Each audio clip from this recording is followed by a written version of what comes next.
Rio de Janeiro, Campo de São Domingos, ano 1792, um sábado, precisamente 21 de abril, dia de enforcamento. No pescoço do condenado, uma corda grosseira. Suas fibras representam bem a aspereza dos métodos portugueses da época. No cadafalso de frente para o condenado, o carrasco de nome Capitania prepara um homem. Poucos instantes depois, com o corpo a balançar na extremidade da corda, ele está morto. O que fizera aquele homem para ser executado nesse dia, abatido por anos de prisão? Por que as autoridades o forçaram a caminhar quilômetros até o cadafalso? Vamos acompanhar as últimas horas de Tiradentes, os últimos minutos de sua vida.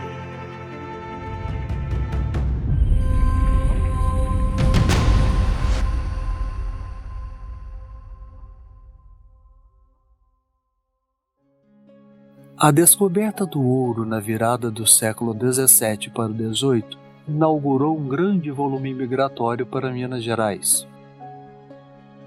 A população saltou de 3.000 habitantes em 1709 para mais de 30.000 pessoas 10 anos depois.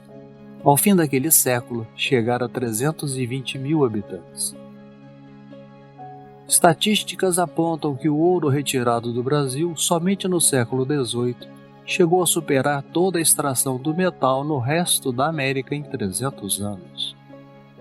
Joaquim José da Silva Xavier surge nesta efervescência de exploração mineral.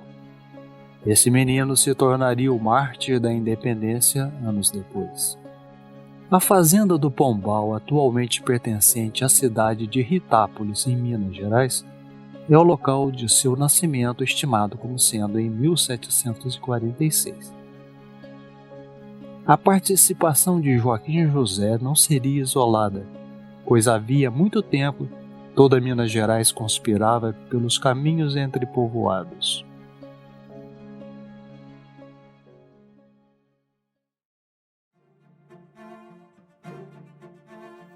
Por volta de 1780, o ambiente social e político da província deteriora-se a olhos vistos. Deficiência alimentar, enriquecimento ilícito, prevaricação, alto custo da justiça, subornos, proteção ao contrabando, corrupção na venda de ordens judiciais e o alto custo de vida tornam-se as maiores mazelas. Em 1783, Tiradentes, agora com 37 anos, faz várias viagens ao Rio de Janeiro e, junto a um grupo ainda anônimo, dissemina ideias revolucionárias. Em 1786, estudantes brasileiros em Coimbra, Portugal, procuram o embaixador dos Estados Unidos na França, Thomas Jefferson, buscando apoio para a Revolução. Jefferson responde que uma revolução bem-sucedida interessaria os Estados Unidos, mas que não estariam em condições naquele momento de entrar em uma guerra. Apoiariam o Brasil depois da independência, mas não antes. E somente se o Brasil comprasse deles bacalhau e trigo. A tentativa frustrada força o movimento a agir por conta própria.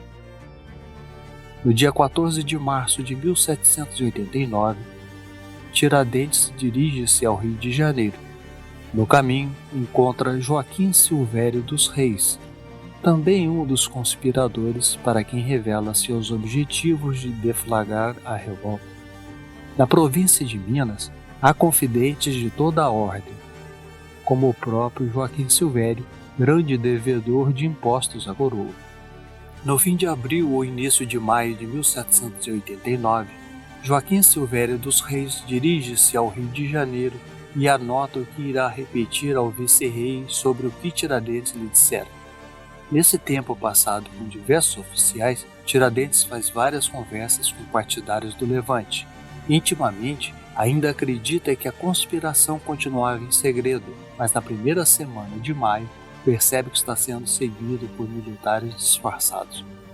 Tiradentes, numa ação temerária, procura pessoalmente o vice-rei para saber o motivo pelo qual estava sendo seguido. Pela resposta saberia da gravidade da situação. O vice-rei falsamente o tranquiliza, mas agora ordena que o sigam ostensivamente. Em 7 de maio de 1789, Padre Inácio Nogueira Lima abriga Tiradentes numa casa na cidade. No dia 8, acuado e sem ponto de contato, pede ao padre que procure alguém para obter informações sobre a situação geral. Para isto, indica o amigo Silvério dos Reis. Encontrando Silvério, Padre Inácio desconfia e não dá detalhes sobre Tiradentes. Em 10 de maio, Padre Inácio é preso e levado ao vice-rei. Nega conhecer o paradeiro de Tiradentes. Violentamente torturado, indica por fim a casa onde o confidente se escondera. Longe dali, ciente de sua fragilidade, Tiradentes prepara-se com o que tem. Ele é preso no mesmo dia num quarto de sótão, com um bacamarte carregado de chumbo e com a escova pronta para o disparo. No dia seguinte, sofrerá o primeiro de 11 interrogatórios. Pouco depois, visivelmente surpreendido na careação com seu suposto correligionário Silvério dos Reis, compreende os fatos. Tiradentes fica preso na Ilha das Cobras por 3 anos. No dia de sua execução, é transferido para a cadeia pública por barco. Já na cadeia da cidade, local dos preparativos, o carrasco veste em Tiradentes a túnica branca, a alva, a indumentária dos condenados. Em seguida, põe-lhe o laço no pescoço e lhe pede perdão pelo que terá de fazer mais tarde. Ao carrasco cabe tornar um momento solene, um impacto que a coroa deseja demonstrar quem ousasse desobedecê-lo. Tiradentes, às 9 horas da manhã, dá seus primeiros passos para o fim. Hoje, podemos ver a localização da cadeia pública nas imediações da Praça 15, no Rio de Janeiro. O prédio da Assembleia, a atual Casa dos Deputados, substitui o lugar da horrenda e antiga cadeia pública.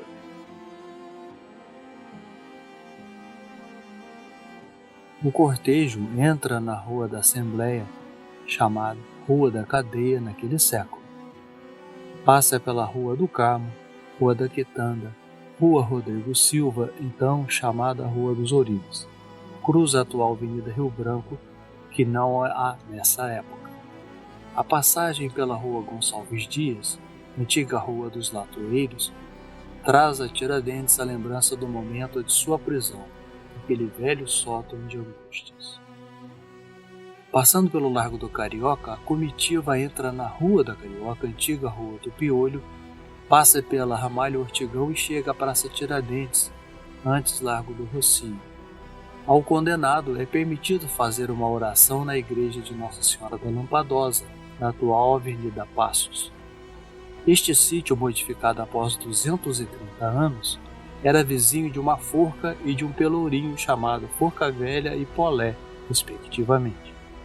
Entretanto, por causa das construções e vielas adjacentes, o lugar não comportava o público que a coroa desejava para o espetáculo. Sob a ótica portuguesa, o crime era odioso em demasia para passar despercebido, de modo que pompa e circunstância era exigido.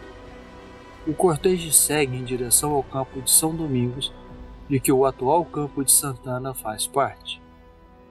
Tiradentes se aproxima do cadafalso. Ele sobe as escadas com bravura. Ao mesmo tempo, longe dali, seus companheiros de muitos títulos acadêmicos e patentes militares têm a pena de morte comutada para degredos. Alguns retornaram, outros morreram no exílio, mas somente Tiradentes tem a pena capital.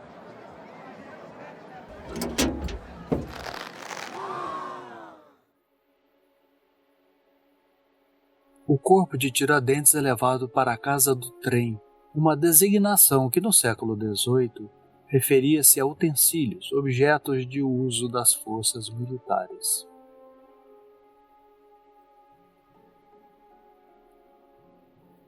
O corpo desmembrado de Tiradentes é enviado para diversas localidades. Quiseram as autoridades que o horror de sua execução fosse exemplo para impedir ideias semelhantes contra a rainha Maria I, a Louca. A cabeça salgada foi posta numa gaiola sobre uma estaca em 12 de maio de 1792, na atual Praça Tiradentes, em Ouro Preto, antiga Praça Santa Quitéria de Vila Rica. Deveria ali ficar exposta até que o tempo a consumisse. Entretanto, pouco depois, numa noite incerta, a praça amanheceu sem o horrendo símbolo.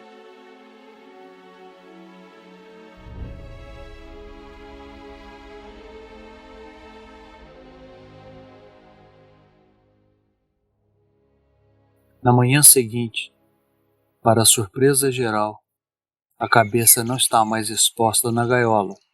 Atribui-se a uma admiradora de Tiradentes a ousadia de ter roubado e permanecido com a cabeça do condenado. Mas há outras versões. Outra afirma que a cabeça teria sido contrabandeada para a cidade de Paraíba do Sul, no estado do Rio de Janeiro, onde há o Museu Tiradentes, e lugar em que tinha vários amigos. Também disseram que um monge a havia roubado, a fim de fazer orações e meditação diante de um mártir reconhecido pela população. Mas quem sabe, teria sido nada menos que Ana Maria Medeiros, a fazendeira citada no livro de Kenneth Maxwell, da Universidade de Harvard. Em seu livro A Devassa da Devassa, Ana Maria Medeiros surge na vida de Tiradentes como um amor insuspeitado. Teria sido a bela fazendeira a autora do roubo? Você arriscaria um palpite?